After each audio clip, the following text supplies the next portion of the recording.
कुमार। आज मेरे साथ आरएसएस के स्वयंसेवक और पूर्व जिला पंचायत सदस्य प्रत्याशी चंद्रपाल जी हैं। आज इनसे बात करना चाहते हैं कि जो भारत में आज इस समय जो हो रहा है, आप कहीं चले जाएं, पश्चिम बंगाल चले जाएं या जम्मू कश्मीर चले जाएं, जो आज इस समय इस देश की स्थिति है उस पर आज अवगत कराना चाहते हैं।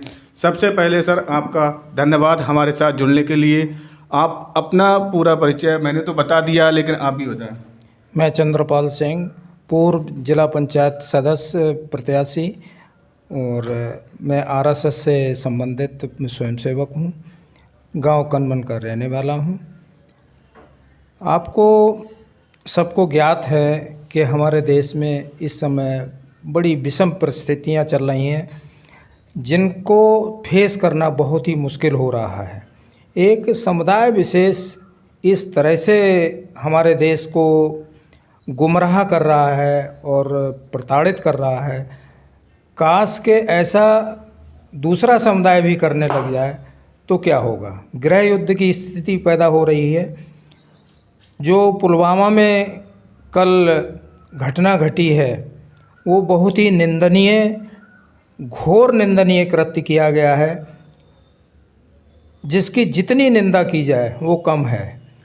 ऐसे ही पश्चिम बंगाल में ममता बनर्जी निरंकुश छोड़ दिया है अपने कार्यकर्ताओं को, जो समुदाय विशेष की हत्या करना और हमारे देश में कहना चाहिए एक आपराधिक प्रवृत्ति को बढ़ावा देने का कार्य किया जा रहा है। तो मैं भारत सरकार से इस चैनल के माध्यम से प्रार्थना करता हूं कि इसको कड़ाई से रोकने का प्रयास करें, और जनता से मैं अपील करना चाहता हूं कि सरकार का भरपूर सहयोग करते हुए इन परिस्थितियों का सामना करने का काम करें। जो आप जो देख सकते हैं कि जो पीडीए कहती है कि आतंकियों की कोई जाति नहीं होती। अगर आतंकियों की जाति नहीं होती है तो वहाँ पर जो पहलगाम में जो जम्मू कश्मीर में जो कार्य हुआ है उस पर ऐसा लगता है कि जैसे कि मानो एक ही धर्म के लोगों ने वारदात यानी कि आतंकवादियों का साथ देते हैं और आतंकवादियों को पनाह देते हैं। बिल्कुल सही कहा आपने।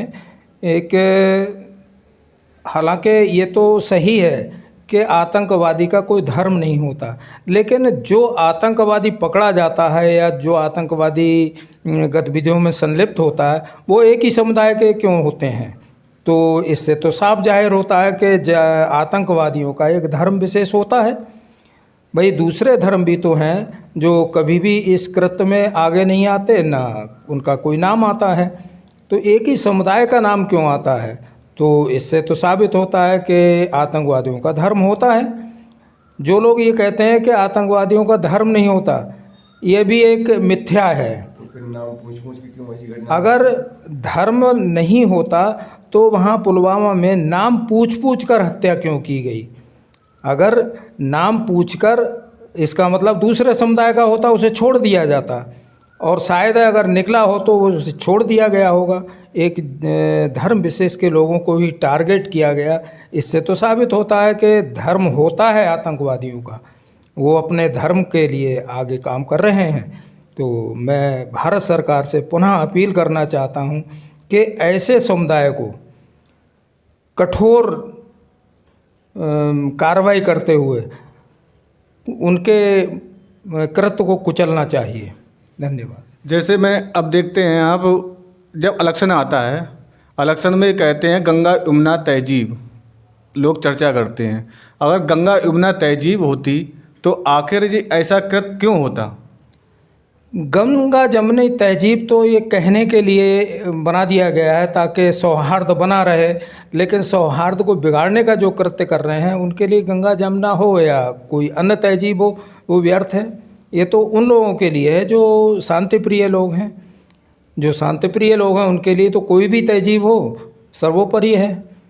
आप देख सकते हैं कि जैसे अभी प्रदेश सरकार ने पाबंदी लगाई थी कि इसीलिए एक पाबंदी लगाई थी कि दुकानों पर नेम प्लेट लगाए जाए, जिससे कि लोगों को पता चल सके वास्तव में हम ये व्यक्ति है, ये है कौन जिससे हम सामान खरीद रहे हैं। और इस तरह क्योंकि सरकार ने इसलिए पाबंदी लगाई थी क्योंकि बहुत सारी घटनाएं हुई थी। कोई लोग फलों पर थूक रहा था, कोई पेशाब का पानी मिला रहा था, कोई किसी तरह की रोटी बना रहा था। आखिर सरकार कदम उठाती है तो वो जनता के हित के लिए उठाती है, और जनता को ये ध्यान रहना चाहिए कि आखिर हम जो व्यक्ति है वह वास्तव में कौन है, क्योंकि हम नाम नहीं पता होगा तो वो आखिरकार किस पर शिकायत करेगा, कैसे करेगा। ये कदम क्या सरकार का सही था? ये धर्म विशेष को उजागर करने का काम सरकार के द्वारा किया गया, ये बहुत ही प्रशंसनीय काम है। इससे एक जो टारगेट किया जा रहा है उससे बचने का एक माध्यम है, हम लोग बच सकते हैं, ताकि जो जिहाद इनका चल रहा है, थूक जिहाद हो या मूत जिहाद हो, इस जिहाद से हम लोगों को बचाने का सरकार ने कार्य किया है। ये बहुत ही प्रशंसनीय कार्य है। मैं सरकार को बधाई देता हूँ कि सरकार ने ऐसे कदम उठाए जो हमारे हित में हैं। और अब आखिर में इतने एक ही सवाल रहेगा, इनसे ज़्यादा रिलेटेड रहता है क्योंकि यह जिला पंचायत के पूर्व प्रत्याशी रह चुके हैं। अब जो पंचायत चुनाव होगा आप उसमें देख सकते हैं कि अधिकतर जातिवाद ज़्यादा फैलता है और आदमी जातिवाद के हिसाब से अपनी सीट भी निकाल लेता है। उस पर आप क्या कहेंगे? मेरा कहना है कि जब प्रत्याशी कोई सामने आए तो प्रत्याशी का विकास कार्य देखना चाहिए। उस समय धर्म और जाति से ऊपर उठकर कार्य करना चाहिए।